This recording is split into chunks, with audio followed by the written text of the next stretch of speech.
Dans le numéro de novembre du mensuel de l'Observatoire de l'islamisation, retrouvez dans le dossier du mois notre enquête sur la plus grande organisation islamiste turque en Europe, Vision Nationale. Nous vous révélons ces documents internes appelant à conquérir l'Europe par un djihad multiforme, ainsi que la cartographie de son implantation en France pour la première fois révélée. Retrouvez dans notre grand entretien du mois le professeur Paul Fantôme, directeur adjoint du département d'études arabes et hébraïques à la Sorbonne, qui nous parle de son impressionnante somme historique sur la condition des Juifs sous l'islam au Maghreb.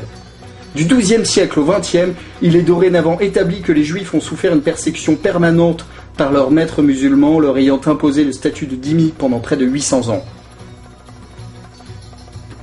Retrouvez notre enquête du mois sur le programme scolaire de la mosquée de Pontoise. Nous avons obtenu son manuel de charia.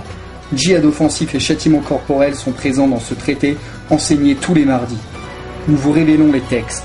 Et nous vous révélons également les traductions des conférences tenues par les tchers de la mosquée de Pontoise, qui est une des plus grandes du Val d'Oise, inaugurée par le préfet et le député maire UMP Philippe Pouillon.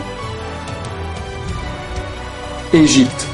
Retrouvez notre interview avec Sobi Gress, secrétaire général de l'association Solidarité Copte Internationale, qui revient sur les persécutions par l'armée ayant réprimé une manifestation de Coptes dont le bilan est terrifiant, 30 morts, plus de 200 blessés.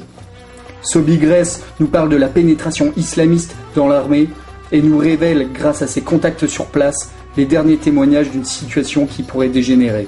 Les salafistes montant en puissance et les frères musulmans n'étant pas prêts à faire une place aux chrétiens.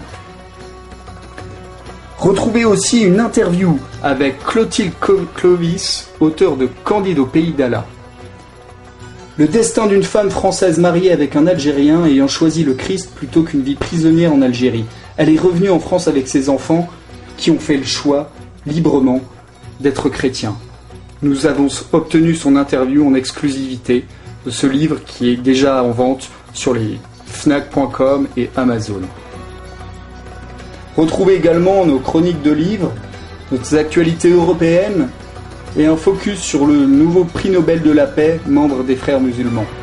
Le mensuel de l'Observatoire de l'islamisation, 6 € tous les mois, en vente sur islamisation.fr.